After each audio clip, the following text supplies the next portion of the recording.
नमस्कार, capital TV में आपका स्वागत है। हम फिर से हाजिर हैं अपने पॉपुलर सीरीज जिहाद का इलाज में।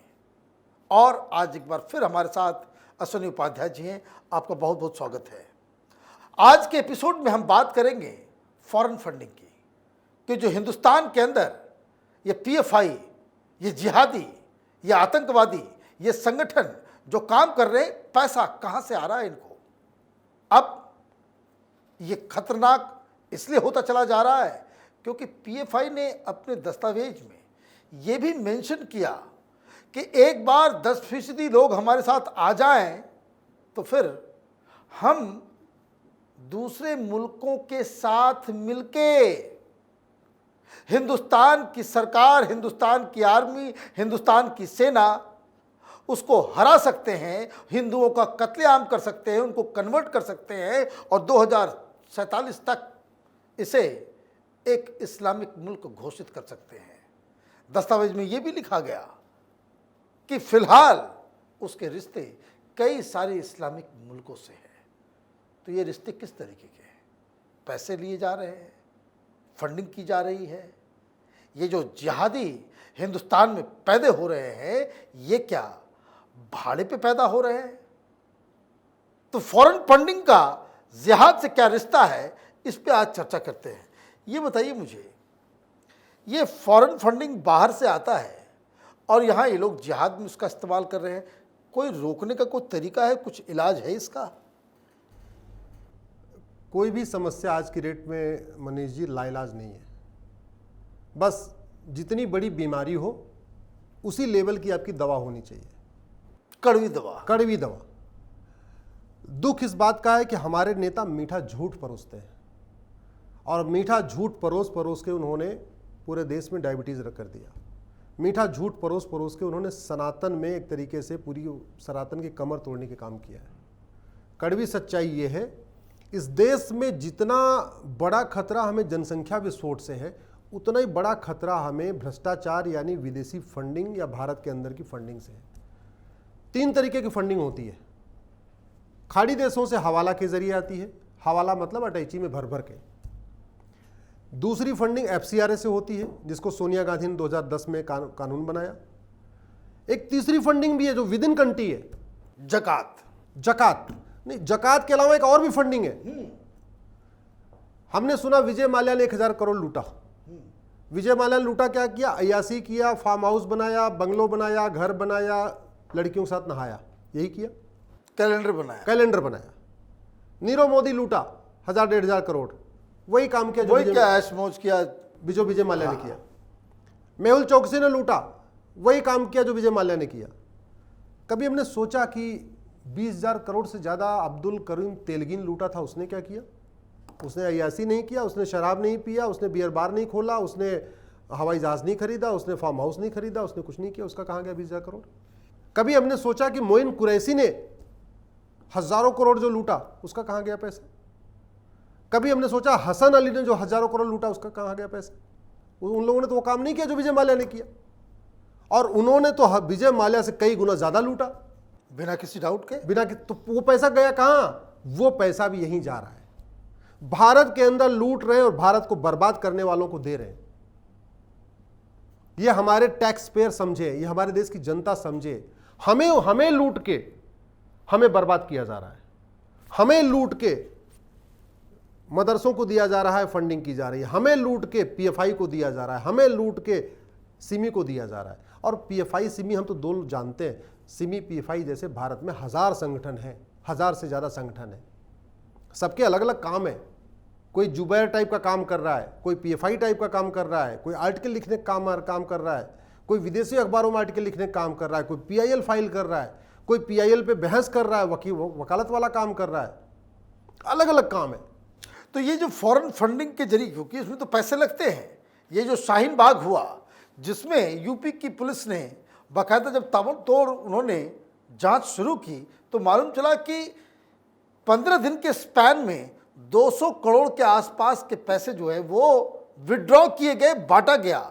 जिस शहर में जितना बड़ा मजमा उतना ज़्यादा पैसा निकाला गया। एक और मॉडल नया विदेशी फंडिंग का, जो यहाँ से लोग खाड़ी देशों में नाई का, धोबी का, कारपेंटर का, बढ़ई का, जो भी चपरासी का इसका काम कर रहे थे, पर्टिकुलर सब नहीं, उनको डबल सैलरी दी जा रही है। मतलब उनको हर महीने अगर 1000 रियाल मिल रहा था, उनको 2000 रियाल दिया जा रहा है। वो पैसा यहाँ भेजता है, वो पैसा यहाँ भेजता है, और वो 1000 रियाल जो है वो इस सब चीज में चला जाता है। इस सब में जा रहा है। Oh my God. तो एक हवाला के जरिए आ रहा है, एक नौकरी पेशा लोगों के जरिए आ रहा है, एक FCRA से आ रहा है, एक विद इन कंट्री जनरेट हो रहा है। 50,000 करोड़ के आसपास तो हवाला से आ रहा है, 50,000 करोड़, और लगभग यही 50,000 करोड़ FCRA से आ रहा है। FCRA का मतलब आप NGO बनाइए, FCRA का रजिस्ट्रेशन ले तो लीजिए। इसको रोकने का क्या इलाज है? पहला इलाज, न रहेगा बांस न बजेगी बांसुरी। मैं सरकार से निवेदन करता हूं, FCRA में अमेंडमेंट करने से कोई फायदा नहीं है। खत्म कीजिए इसको। 10-20 हजार NGO का लाइसेंस रद्द करने से कोई फायदा नहीं है। भारत में 3 लाख NGO हैं, 3 लाख सोनिया के पालतू NGO हैं, जो 2010 में जाते जाते कांग्रेस ने वो NGO खुलवाया और सबको FCRA करा दिया था। आपको खत्म करना पड़ेगा। आपको सांप को घर के अंदर घुसने का वेट नहीं करने चाहिए। आप सांप को घर के मेन गेट के बाहर मार दीजिए। गेट के बाहर मारना बहुत आसान है, अंदर घुस जाएगा, पता नहीं कहाँ कहाँ छिपा कहाँ हुआ कहाँ है। छिपा है। हम ये जो कर रहे हैं ना कि NGO आएगा, पैसा आएगा, FCRA वालों के ऑडिट कराएंगे, अरे वो ऑडिटर को भी 20% दे देंगे, ऑडिटर भी मस्त हो जाएगा। भाई जिसको 1 करोड़ आ रहा है, आप कह रहे हो मैं ऑडिट करवाऊंगा, ऑडिटर जाएगा ऑडिट करने, सरकारी कोई बाबू तो होगा ऑडिट करने जाएगा।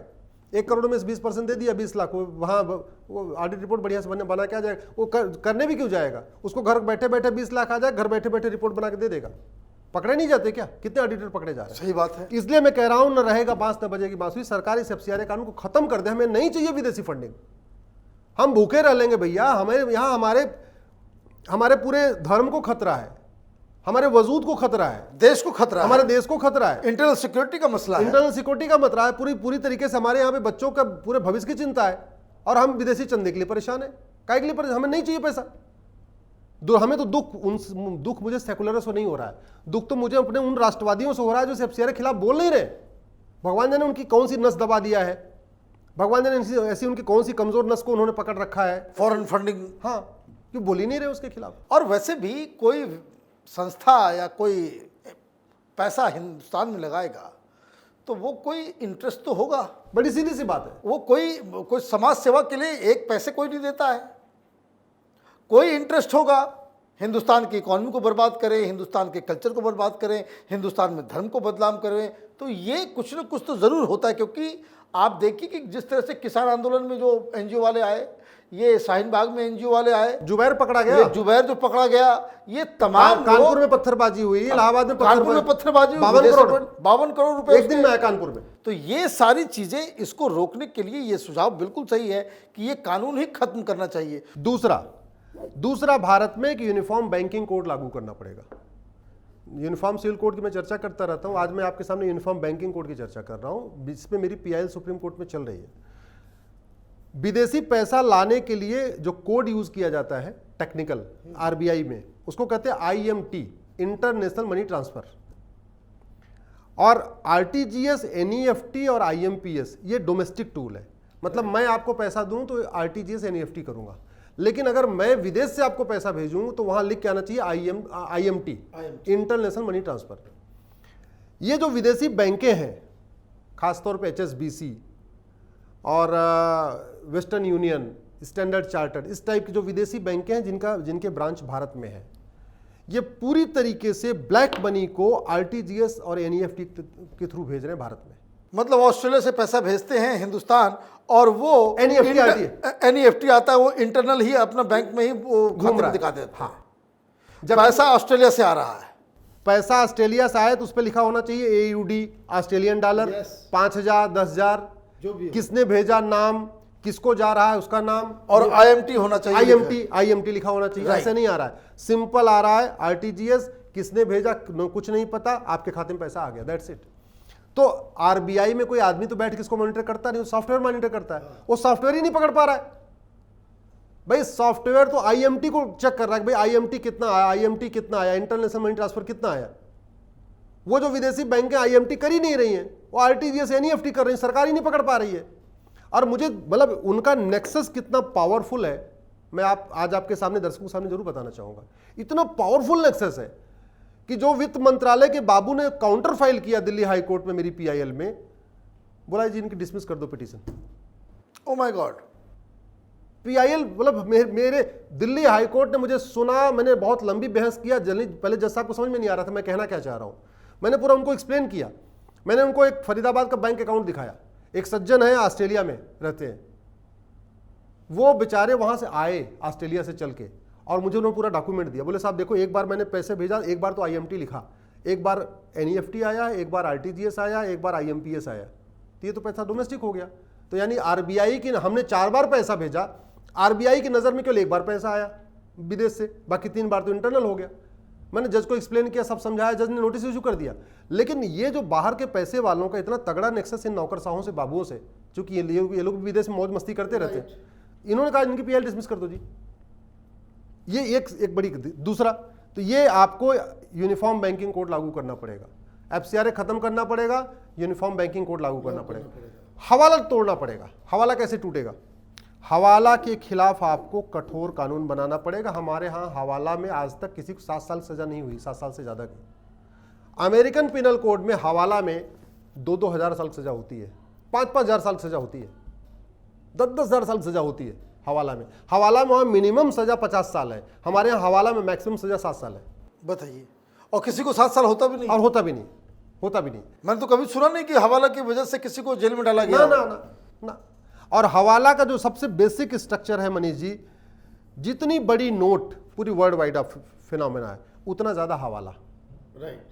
एक अटैची में 100 रुपए की नोट रखेंगे तो 1 करोड़ आया, उसी अटैची में 500 की नोट रखेंगे तो 5 करोड़ हो गया, उसी अटैची में 2000 की नोट रखेंगे तो 20 करोड़ हो गया। बड़ी सीधी सी बात है। जितनी बड़ी नोट उतना ज्यादा हवाला। तो ये करेंसी भी कम होना चाहिए। जितनी बड़ी नोट उतना ज्यादा काला धन, और जितनी बड़ी नोट उतना ज्यादा मजहबी उन्माद। आप ये देख लीजिए, जिन जिन देशों की करेंसी कम है वहां जिहाद कम है, वहां पीएफआई जैसे संगठन अपना पूरा फैला नहीं पाते। लेकिन जिन देशों में करेंसी बड़ी है वहां पीएफआई जैसे जिहादी संगठन बहुत तेजी के साथ अपना जाल फैलाया। भारत में जाल फैला लिया, नेपाल में फैला लिया, पाकिस्तान को तो कन्वर्टी खत्म ही कर दिया, अफगानिस्तान पूरा खत्म हो गया, आपके बांग्लादेश पूरा खत्म हो गया। अभी इनका टारगेट भूटान है। क्योंकि बड़ी सीधी सी बात है, करेंसी बड़ी होगी, हवाला ज्यादा होगा, काला धन ज्यादा होगा, तो वो ट्रांसफर करने में उनकी बड़ा आसानी होती है। तो इसलिए मैं कह रहा हूं भारत में 100 रुपए से बड़ी नोट बंद कर देना चाहिए। हवाला के खिलाफ अमेरिका जैसा कानून बनाना चाहिए। 50 साल, 100 साल, 200 साल, जितना ज्यादा हवाला उतनी ज्यादा सजा के लिए बनाना, विदाउट पैरोल। प्रॉपर्टी को आधार से लिंक करना पड़ेगा। आप प्रॉपर्टी को आधार से लिंक कर दीजिए, जुबैर टाइप के लोग भारत से भाग जाएंगे, छोड़ के भाग जाएंगे। एक बड़ा बेसिक सा फंडा है, आप भी गांव के हैं, मैं भी गांव का हूं। किसान पहले बीज नहीं बोता, किसान पहले जुताई करता है, राइट, गुड़ाई करता है, निराई करता है, फिर बीज बोता है। अगर आप सिंपल खेत में जाके बीज बो दीजिए बिना जुताई गुड़ाई निराई के, तो आपका वो बीज बर्बाद हो जाएगा, फसल पैदा नहीं होगा, कुछ होगा ही नहीं, खत्म हो गया। भारत सरकार को तत्काल जुताई गुड़ाई निराई करना चाहिए। मतलब काला धन के खिलाफ, हवाला के खिलाफ और भ्रष्टाचार के खिलाफ कठोर कानून बनाना चाहिए। 100 रुपए से बड़ी नोट बंद करना चाहिए, और 50,000 रुपए से महंगे सामान के लिए आपको आधार मैंडेटरी कर देना चाहिए। 5,000 से ऊपर कैश लेन देन बंद कर देना चाहिए। कैश लेन देन बंद करेंगे तो जिनको पैसा आ रहा है लेख लिखने, फला करने, एक पत्रकार है लुटियन में रहती है, वो हमेशा विदेशी अखबारों में लेख लिखती है, कोई आज की डेट में कोई नौकरी नहीं, कहीं कुछ नहीं है, फिर भी बढ़िया 5 स्टार होटल लाइफ स्टाइल है उसका, लाइफ स्टाइल है, जानते हैं आप? हाँ जानते हैं। ऐसे कई पत्रकार हैं, ये भी आप जानते हैं, जिनका कोई काम धंधा नहीं, कुछ नहीं करते, बस एक आर्टिकल लिख देते हैं विदेशी अखबारों में और उनको मिल जाते हैं, करोड़ों रुपए मिल रहा है। करोड़ों रुपए। जो इस तरह के जो लोग हैं डाउटफुल कैरेक्टर्स, हाँ, देखिए साउथ दिल्ली में बड़े बड़े बंगले में रहते हैं, डिफेंस कॉलोनी में, ग्रेटर कैलाश में। हम लोग को तो जीवन बीत गया, एक इस दिल्ली में अपना फ्लैट नहीं खरीद सके, तो ये कहानी है। तो उसको आप क्या करोगे? आप कैश लेन देन की लिमिट सेट कर दोगे, भाई 5,000 रुपए से महंगा सामान आपको debit card, credit card, Bhim, UPI, ATM, Paytm, मतलब इसी से ही करना है, कैश लेना ही नहीं है। तो जो उनको अटैची भर के आ रही हो, खाएंगी थोड़ी, वो क्या करेंगे उस अटैची का? बेकार हो जाएगा उनका। सही बात है, बेकार हो जाएगा। या कुछ भी मान लो करेंगी तो पकड़ी जाएंगी। भाई उनकी इनकम महीने की 50,000 भी नहीं है, और महीने में वो हर क्या बोलते हैं आपको 5 लाख रुपए खर्च कर रही है, आप पकड़ो तब तो और सोशल मीडिया पे उनके इंस्टाग्राम वगैरह पे जाइए तो देखिए अब विदेश ट्रिप साल में 2 बार जरूर 2 लगता बार है। विदेश ट्रिप हो रही है। तो आप हम कम से कम और नहीं, आप सारा एयर टिकट कैशलेस कर सकते हो। भाई जो लोग ट्रेन में फ्लाइट में चलते हैं वो उनको कैश क्या होता है, अपना डेबिट कार्ड क्रेडिट कार्ड कुछ न कुछ होता है उनके पास। बिल्कुल बिल्कुल। आप ट्रेन के एसी के सारे कैशलेस कर सकते हो। भारत में जितने ऑटोमोबाइल जहां गाड़ियां बिकती हैं उसको कैशलेस कर सकते हो। इवन पेट्रोल पंप को आप कैशलेस कर सकते हो। ऐसे सैकड़ों ऐसी जगहें हैं जहां आप कैश को खत्म कर सकते हो। पूरा कैशलेस कर दोगे तब वो कंट्रोल में आएंगे। मतलब आप देखिए, आप एक अजीबोगरीब माने एक ताना बाना बुन रहे हैं जिहाद का। बिल्कुल, क्योंकि इससे ये साफ साफ लगता है कि जिहाद कोई धार्मिक एंडेवर नहीं है, ये एक ऑर्गेनाइज्ड क्राइम बन गया है कि जिसके लिए विदेश से पैसा, हवाला से पैसा, हेरा फेरी, काला धन, हाँ। भारत के अंदर से, भारत के हसन अली टाइप के लोग, हसन अली, ये आप समझिए कि एक वेल ऑर्गेनाइज्ड क्रिमिनल नेटवर्क है। मैं कह रहा हूं आप यहां फंडिंग बंद कर दीजिए, खालिस्तान की कमर टूट जाएगी। फंडिंग बंद कर दीजिए, पीएफआई की कमर टूट जाएगी। फंडिंग बंद कर दीजिए, नक्सलवाद की कमर टूट जाएगी। फंडिंग बंद कर दीजिए, माओवाद की कमर टूट जाएगी। फंडिंग से मतलब आपको भ्रष्टाचार खिलाफ ये 4-5 स्टेप लेना पड़ेगा। 100 रुपए से बड़ी नोट बंद करना पड़ेगा, 5,000 रुपए से कैश लेन देन बंद करना पड़ेगा, प्रॉपर्टी आधार से लिंक करना पड़ेगा, हवाला के खिलाफ कठोर कानून बनाना पड़ेगा, घूसखोरी भ्रष्टाचार के खिलाफ कठोर कानून बनाना पड़ेगा, चंदा नियंत्रण कानून बनाना पड़ेगा कि आपको चंदा कंट्रोल करने के लिए। भाई ऐसे नहीं कोई किसी को चंदा दे दे, कोई किसी को चंदा दे दे। तो ये जब तक आप नहीं करोगे, मुझे नहीं लगता है कि जो आज हम 3rd एपिसोड कर रहे हैं जिहाद का इलाज पार्ट 3, आगे 2-3 विषय और भी है, हम अब नेक्स्ट बात करेंगे। लेकिन इसको आप कहते नहीं गैस में पाइपलाइन काट दीजिए, चूल्हा अपने आप बुझ जाएगा। सरकार जब तक रसद नहीं रोकेगी, इसको रसद कहते हैं। आपको दुश्मन से हराना है तो सामने से लड़ना भी पड़ेगा, लेकिन जो पीछे से उनकी रसद आ रही है उस रसद को काटना पड़ेगा। वो भूखे होकर मर जाएंगे। आर्मी में यही होता है ना कि दूसरे पक्ष की जो रसद आ रही है उसको काट दीजिए तो अपने आप निहत्था हो जाएगी, निहत्था हो जाती है। तो हमें इनका गद्दारों का, मक्कारों का, इनका जो हवाला के जरिए, एफसीआरए के जरिए, ब्लैक मनी के जरिए जो इनकी रसद आ रही है, उस रसद को हम नहीं काटेंगे, जिहाद रुकेगा नहीं। आपका बहुत बहुत धन्यवाद। तो ये आज का 3रा एपिसोड था जिहाद का इलाज का। आगे हम और भी वीडियो इस टॉपिक पे बनाएंगे, लेकिन आज की बहस से, आज की जो बातचीत हुई उससे एक बात तो समझ में आ रही है कि सरकार को चौकन्ना रहना पड़ेगा। ये पीएफआई पैसे लगाकर शाहीन बाग करवाता है, पैसे लगाकर उदयपुर की घटना हो, अमरावती की घटना हो, ये पूरा एक गैंग चल रहा है और बिना पैसे के इतने बड़े बड़े ऑपरेशंस को अंजाम नहीं दिया जा सकता।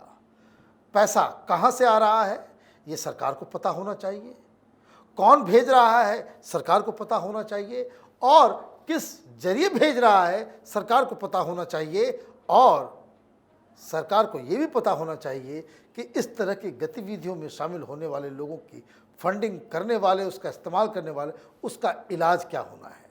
आप देखते रहिए कैपिटल टीवी। हमारे वीडियोस को लाइक कीजिए, शेयर कीजिए और हमारे चैनल को सब्सक्राइब कीजिए। धन्यवाद।